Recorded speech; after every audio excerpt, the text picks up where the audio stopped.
So today I'm talking about your parenting superpower. And this is super important, in fact. It underpins everything else that I talk about. And if you're struggling with your parenting, struggling with remaining calm, struggling with your child's behavior, then you need to listen to this, because your parenting superpower is to master your mind. And if you're having the struggles that I mentioned, then the main thing that you'll need to do, that it would be wise to do, is to make some adjustments in your thinking. Your thinking will need tweaking.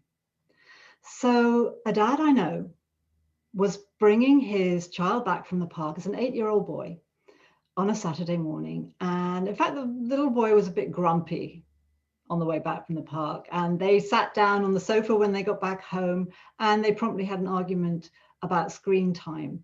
And the 8-year-old turned to this dad and he said, "I hate you, Dad, you're the worst dad in the world."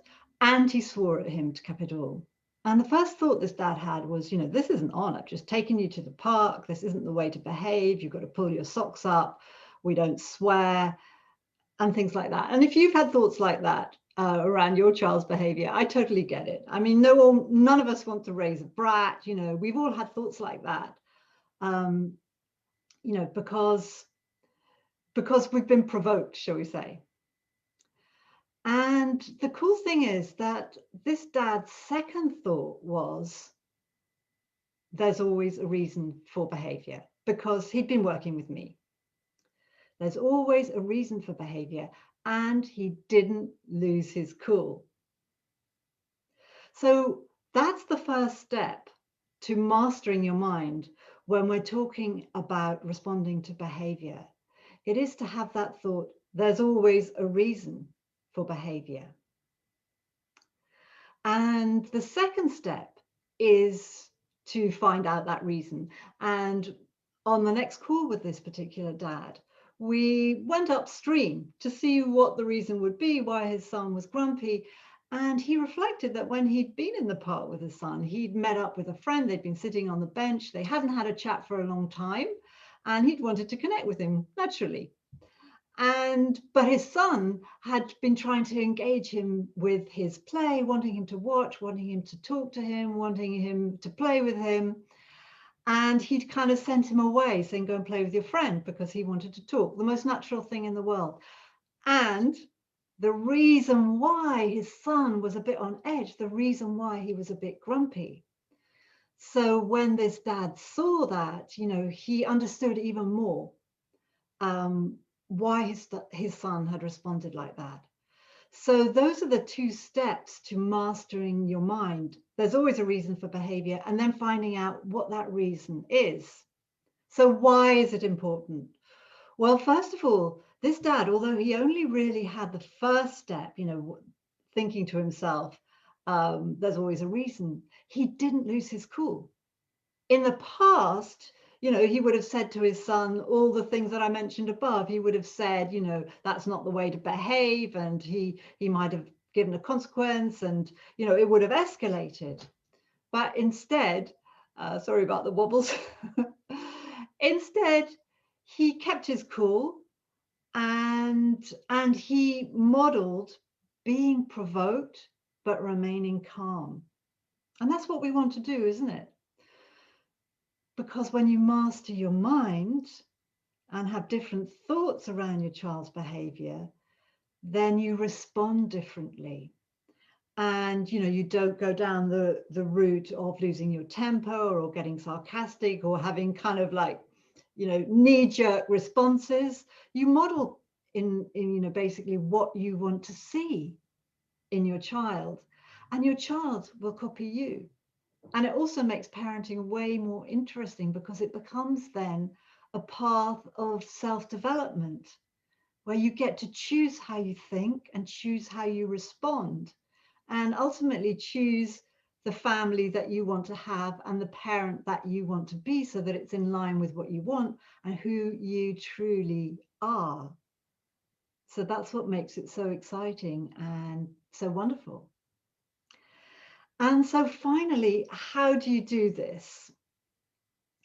Well, first of all, it's really important to realize that this won't happen by itself. It does take quite a commitment on your part to change your thinking, because changing thinking can be done, but it doesn't happen just by osmosis. Well, it doesn't happen just by chance or just by reading it once or thinking that sounds like a good idea. That kind of, oh, that sounds like a good idea.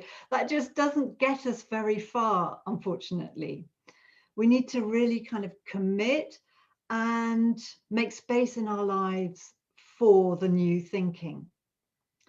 And secondly, one way of actually doing this is to hang out with people who have this new thinking. So, for example, on the Happy Family program, which is my group course for mums, we're about halfway through now, and the mums are noticing that their thinking is changing.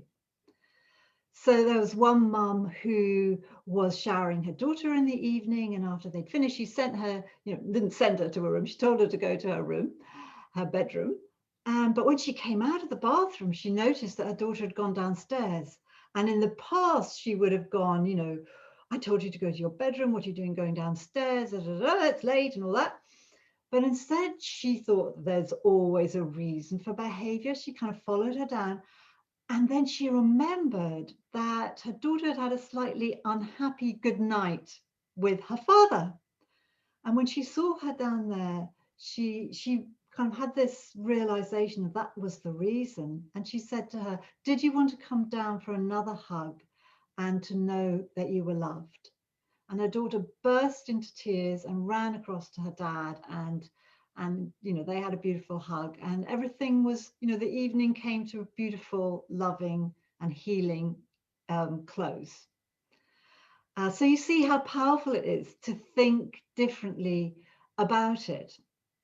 And, this has come through hanging out with all the other mums on the program and working through all the material that we work through. And thirdly, when I'm working one-to-one with clients, it's really cool because we get to know those parts of you that hold on to this kind of old thinking, if you like, or that can get stuck in negative thinking about your child, yourself as well. I'm failing, I'm a bad mom, that kind of thing. And we get to actually know these parts of you. And so, for example, all of us have a rule maker that can get a rule maker. That may sound a bit obscure, what I've just said there, I realize.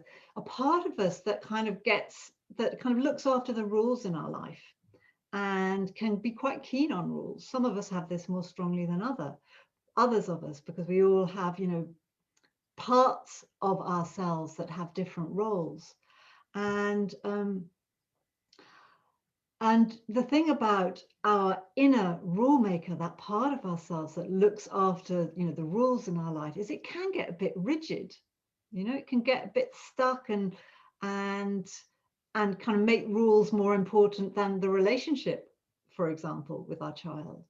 Or, we all have a part of us that likes things to be in control, don't we? And if things go a bit awry, they don't turn out how we expect it, or if there's uncertainty in the air, that part of us that likes to control things, can get a bit panicky.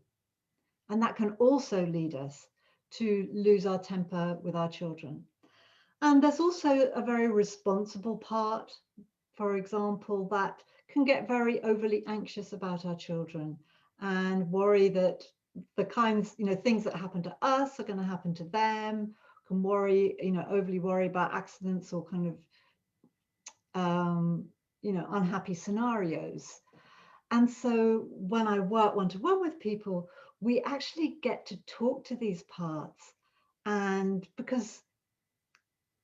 help them what should I say? We get to know what they're thinking, we get to understand them. And what that allows is, it allows us to have a little bit of distance from them, so that you can show up as your true self, not just your worried, responsible part, or just your controlling part, or the part that's very attached to rules. You can be more of who you really are. And, update your thinking, bring your thinking up to date with your values and who you want to be. And finally, if you'd like to put something of this into practice in quite a kind of practical way, I have a wonderful audio, which you may have downloaded already, but if you haven't, it's called Reset Your Relationship with Your Child. And it helps you see your child in a new compassionate light. And that's the power of it. And if you read the comments when you get to the page, which is unaalexander.co.uk/reset, you'll see that it really works to help people make a new connection with their child. And finally, on the last day of this month, 30th of June, I'll be running my online class, my free online class, 3 radically loving steps to connect with your child and create calm at home. And in that online class, I'll be sharing with you walking you through these new ways of thinking and helpful ways of thinking, and how that translates into action at home that you can take to create more calm and start putting this new way of thinking about your child into action. So if you've enjoyed this, do give me a thumbs up or a heart, and yeah, see you next time. Bye.